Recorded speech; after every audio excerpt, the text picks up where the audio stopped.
नमस्ते प्रणाम। जैसे कि लोग जानते नहीं, हम गीतकार फजल अभिषेक की और हमारे चैनल बा फजल अभिषेक ऑफिशियल।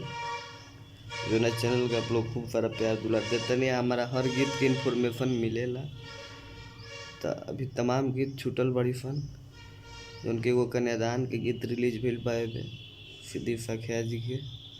जो ना गीत के आप लोग प्यार दुलार दी। अभी लगता रहा हमारे यूट्यूब पर वीडियो ना आवत रहा और कोनो गीत के हम रिस्पॉन्स ना बता पावत रही आप लोग के, फिर थोड़ा तबीयत खराब रहा। और फिर हमने के होली के अब काम जम के करब जा, फिर लोग के हर तरह के सूचना है चैनल से मिली। आप लोग के खूब सारा प्यार दुलार दिए तेरे अपने भाई फजल अभिषेक को।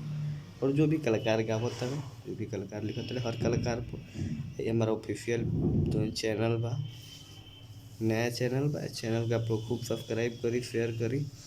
आ कन्यादान के लिंक नीचे बा और आप लोग के डिस्क्रिप्शन में। आ वेब से एगो सैड सॉन्ग भी रिलीज भेल बा चुबे जी के, जो न गाना के इन्फॉर्मेशन आप लोग के बीच हम ना दिले रहनी। तो वह गाना का हम लिंक डाल देते नहीं। आप लोग दोनों गाना के खूब सारा प्यार दुलार दी, अपने भाई के ही तरह प्यार दुलार दी। जय भोजपुरी।